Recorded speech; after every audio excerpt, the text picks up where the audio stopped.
It's just right here, looking through the window.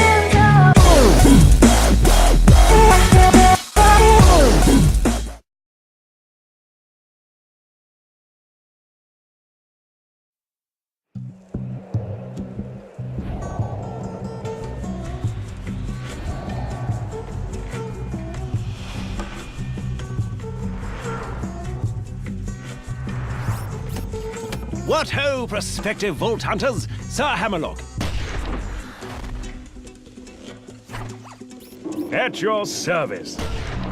I hear you're considering an excursion to the Borderlands.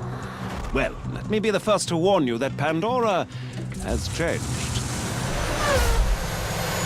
This world is not what it once was. You may have memories of sand and dirt, the occasional rock. But now, there are all sorts of new places to discover. The glossy, fascist beauty of the City of Opportunity, the dangerous lushness of the Highlands, the dangerous and, to be quite honest, rather pungent caustic caverns. You think you know the Borderlands? You've seen nothing yet.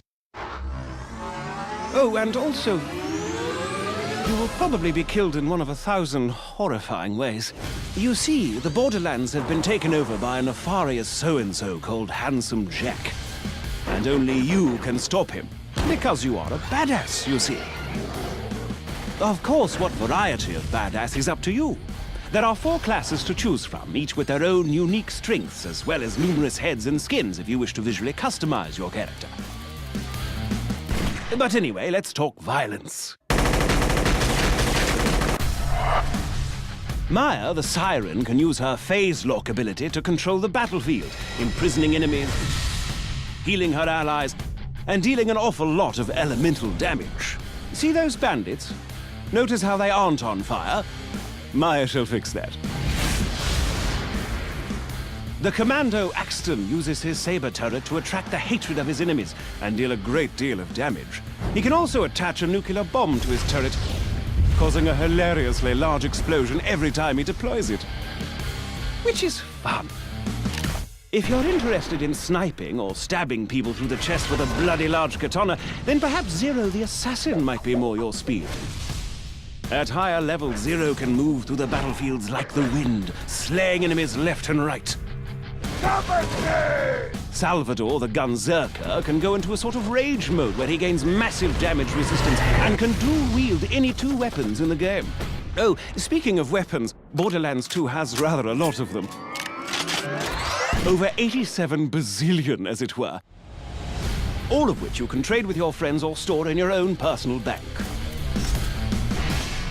You see, all of the loot in the Borderlands, guns, shields, grenades, and the like, are randomly generated, so no 2 pieces of gear are the same. Perhaps you'll find a minigun that shoots explosive rounds, or a submachine gun that covers your enemies in acid, or a pistol that explodes like a grenade when you reload it. While I'm at it, I should mention grenades. Out in the Borderlands, grenades are just as varied as the guns, really. There's bazillions of them, and they can create black holes or spray fire everywhere, or... I'll give you an example. Have you ever thrown a grenade that homes in on its target, sticks to them, then explodes into 5 separate grenades that cover everything around them in acid? Because in the Borderlands, you certainly can. And you'll almost certainly need to use such devices. For you see, the lovely locales of the Borderlands are filled with hundreds of new and dangerous foes that will rip you to pieces in an instant. Bandits, creatures, robots, even deadly plant life. There's no end to the number of things on this planet that wish for your untimely death. Take the wormhole thresher. Spiky fellow, more than a little dangerous. He can attack you with his tentacles, dive underground to hide from your gunfire, and lob spikes at you from a distance.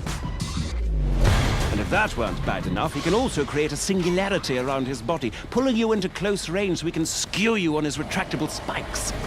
And he's only one of the many, many opponents you'll face off against.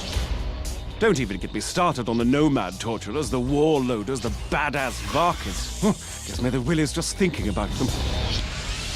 Fortunately for you, brave adventurer, as you progress through your mission, you'll gain new skills.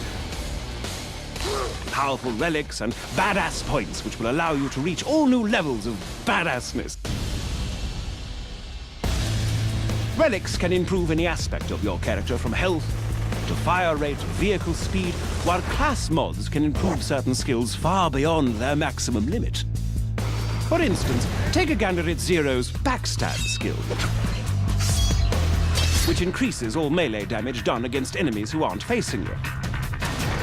At its highest level, backstab gives Zero an additional 40% damage. But should you get a class mod that puts an additional 4 points into backstab, then booyah!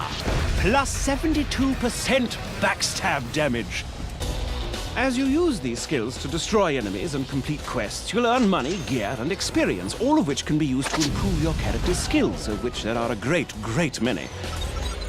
By buying the right skills, you'll be able to cut through your enemies like a hot knife through a psycho, you badass you.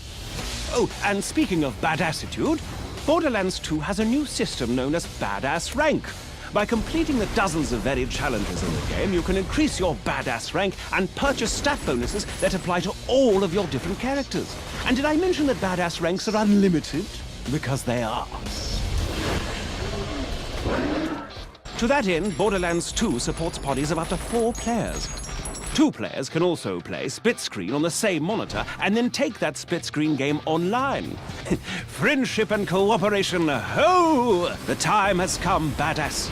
Handsome Jack's armies threaten to burn Pandora to the ground, and only you can stop him.